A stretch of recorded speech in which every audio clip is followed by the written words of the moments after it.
Buenos días, viernes 2 de junio, titulamos la apertura de este programa Milei y el teorema de Baglini. Vamos a ir explicando de qué se trata. Primero, la canción con la que abrimos es 201 de Charly García, escrita tras la polémica que generó el acuerdo comercial que tuvo durante los 80. El público joven podrá no recordar mucho de esto, pero en los años 80 había acuerdos económicos y modificaciones económicas que eran muchas veces confiscatorias, y esta canción trata de recordarlo. Pero lo importante aquí, para entrar en lo de Milei y el teorema de Baglini, es entrar por un tema de enorme actualidad, que fue el fallo ayer de la Corte Suprema de Justicia, poniendo límite a las reelecciones, que se le asigna justamente un espíritu republicano. El republicanismo como ideología es radicalmente antidespótico, opuesto en su origen a la monarquía, a la aristocracia, a la oligarquía y a la dictadura.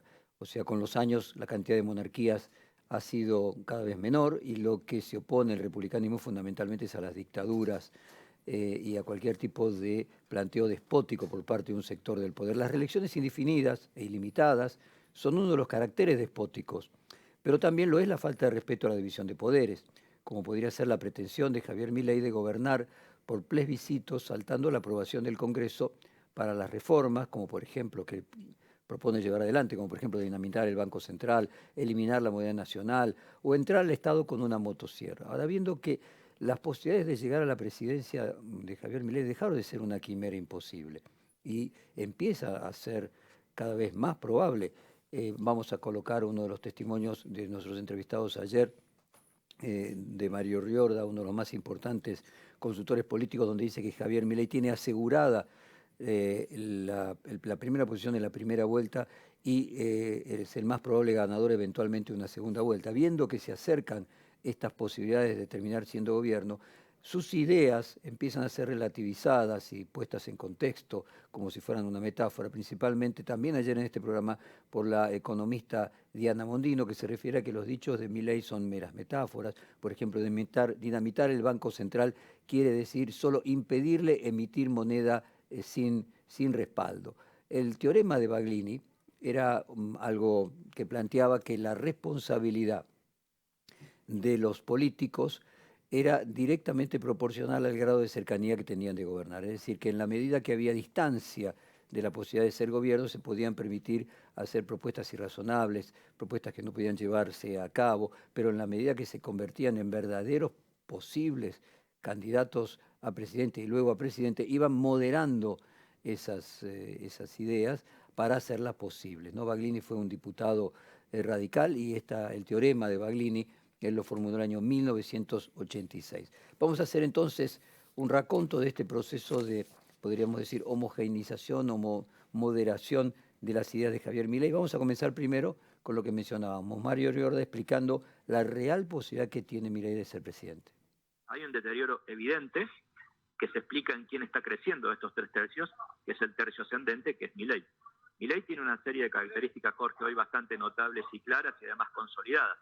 Si en el tiempo esto se va a mantener, no tengo ni idea, no soy un pronosticador, no soy futurólogo, pero sí está claro que hoy Milei parte de una serie de datos bastante consolidados. Uno, potencialmente hoy tiene chance de ser el más votado en la primaria.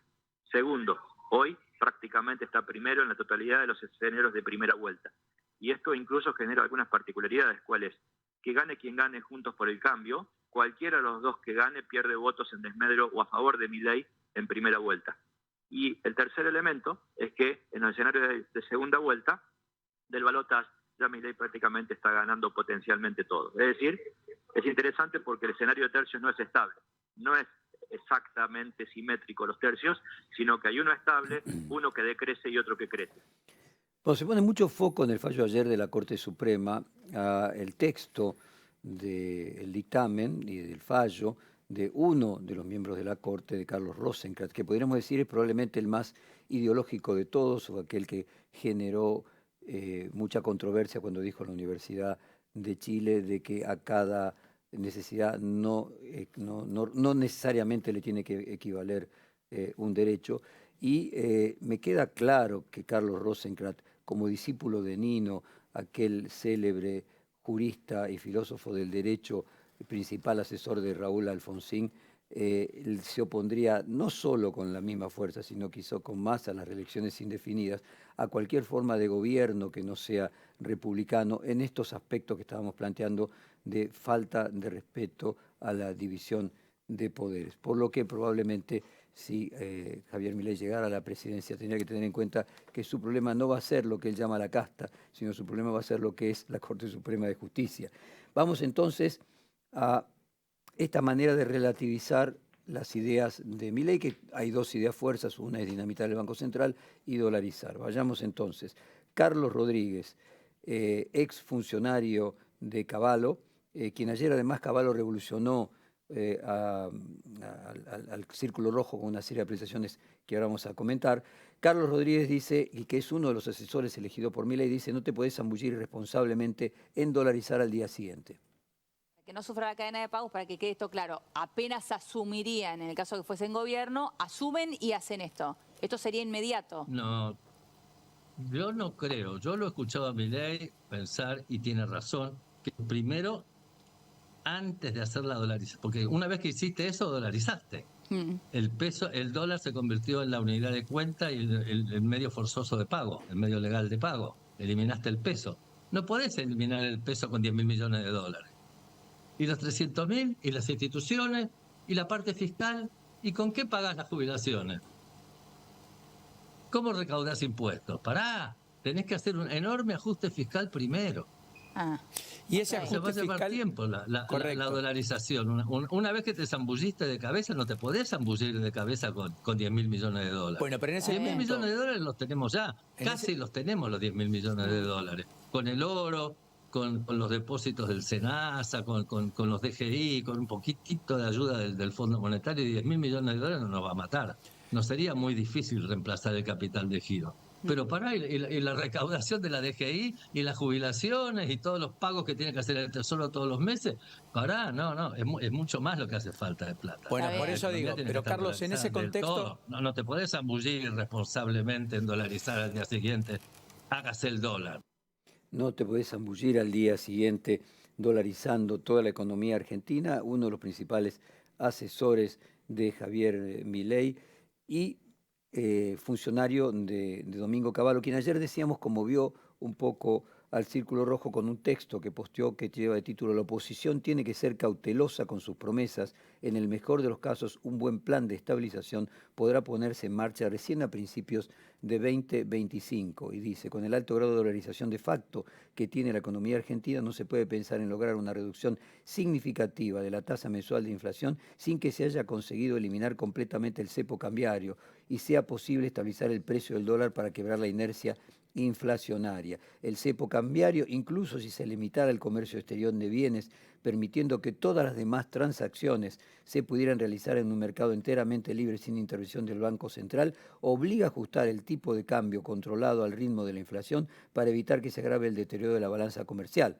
Esta virtual indemnización retrospectiva del tipo de cambio comercial se constituye en el principal factor de la inercia inflacionaria. Lo tenemos a Carlos Rodríguez por un lado, que en la foto lo ve aquellos que además de escucharnos nos ven por televisión o las plataformas, aparecía junto a Javier Milei, y tenemos a quien sería el principal mentor y de acuerdo a Javier Milei el mejor ministro de Economía de la historia de la Argentina, Domingo Cavallo, diciendo de que no se puede producir un plan de estabilización ni de dolarización hasta 2025. Vamos a seguir ahora con, en este caso, Diana Mondino, ayer en este mismo programa planteando esta idea de que poner una bomba o dinamitar el Banco Central es una metáfora, que decir que siga todo igual, nada más que se le prohíba al Banco Central emitir sin respaldo. Siendo sin respaldo. La única forma que tenés de hacerlo es que desaparezca la posibilidad, porque Argentina ha tenido, de hecho, cartas orgánicas en donde se lo prohibían y de alguna manera con contabilidad creativa o directamente incumpliéndola, ha seguido estando. Lo del edificio en sí mismo, por supuesto, además que es una belleza arquitectónica, no es que lo vayas a dinamitar, a destruir, a dejar un hueco en el medio de la calle Reconquista. Lo que es una forma muy eficaz de decir, señores, el Banco Central no puede emitir, tenemos que quitarle esa potestad, y la mejor forma de quitarle esa potestad es que haya otro mecanismo con el cual la gente pueda pagar. Normalmente se llama dolarización, en realidad se aproxima más, ya veremos cómo llega la economía argentina en los próximos meses o años, pero se aproxima más a una libertad de moneda. Hay muchísimos países del mundo que no tienen banco central, mejor que no muchísimos, hay varios países del mundo que no tienen banco central y trabajan de una forma normal. Entonces, el problema, el pecado que tenemos en Argentina es la emisión impresionante que hay para financiar el gasto público que tenemos. Y es una forma de decir, muchachos, tenemos que cortarla con el gasto público, esto no puede seguir. Si no hay Banco Central, no puedes gastar, o mejor dicho, no vas a poder pagar lo que gastaste. Pues nuevamente, pero no es que no vaya a haber Banco Central, sino simplemente que no se emita sin respaldo. Bueno, verá la forma, según como sea la forma jurídica que se logre, para que no haya que emitir. Bueno, nuevamente, una metáfora. No es que no vaya a haber Banco Central o quede un agujero en ese hermoso edificio, sino simplemente que se le prohíba al Banco Central emitir sin respaldo, algo que ha sucedido muchas veces en la historia argentina. Vamos ahora al testimonio de José Luis Esper, criticando directamente el concepto de liberal de Javier Milei, planteando que lo que Javier Milei lleva adelante o las ideas que Javier Milei pretende llevar adelante no son liberales. Pero ¿por qué tu liberalismo es el genuino y el de Milei no? No, le pasa, mi liberal, no, a ver, lo de Milei no es liberalismo, claramente. Primero que un liberal, siendo Alberdi el inspirador de la Constitución que todavía tenemos, la de 1853, para un liberal la Constitución es sagrada, porque es la de Alberdi además, nuestro prócer.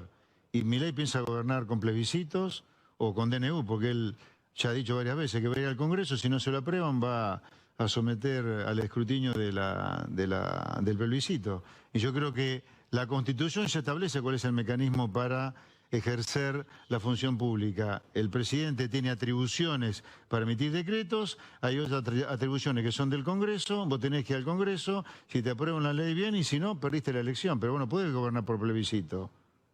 Eso no es liberal. El liberal respeta primero la Constitución, que encima es la de Alberto, no es cualquiera.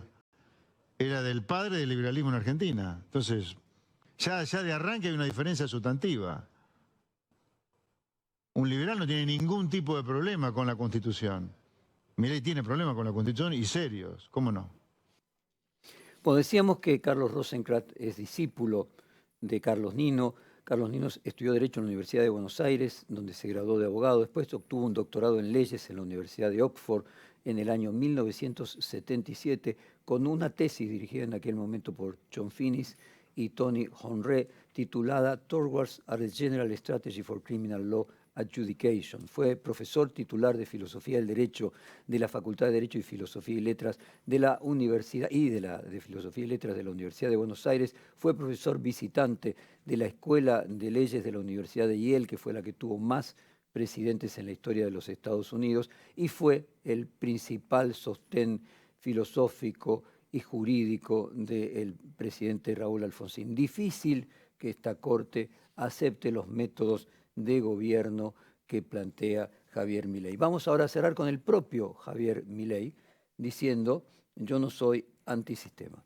Hay quienes dicen, Milei es el antisistema democrático. Por eso. ¿O es antisistema de establishment? Una cosa es el antisistema, yo juego dentro de las reglas de juego del sistema, por lo tanto, no soy antisistema. Tenés un discurso antisistema, perdón. No, yo no creo que sea el discurso antisistema. Es una posición contra el statu quo. Ese es el punto. O sea, mi ataque al statu quo es distinto que el sistema. Yo no cuestiono el sistema, yo no pongo en jaque el sistema. Con este mismo sistema, Argentina en 1860, ¿sí?, que puso en marcha la Constitución de Alberdi. Clarifiquemos qué sistema. Sistema sistemas hay muchos. Ejemplo, claro. La Constitución de Alberdi en 1853.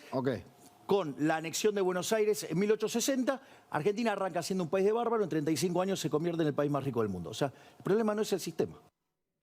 Yo no soy antisistema. Si volvemos al comienzo, el teorema de Baglini, aquel que sostiene que el grado de responsabilidad de las propuestas de un partido o de un dirigente político es directamente proporcional a sus posibilidades de acceder al poder. Eso es lo que vemos que está sucediendo, en la medida que cada vez más parece que Javier Milei podría ser no solamente el candidato individualmente más votado en las PASO, sino que si fueran hoy las elecciones de octubre, sería el candidato más votado en la primera vuelta, candidato más probable de pasar a la segunda y candidato más probable de ganar en la segunda. Como la realidad es dinámica, esta foto de hoy no necesariamente es la que se vaya a dar en la primavera de este año, pero por las dudas ya se empieza a abrir los paraguas. Cerramos entonces esta apertura titulada Milei y el teorema de Baglini con la canción de Charly García 201.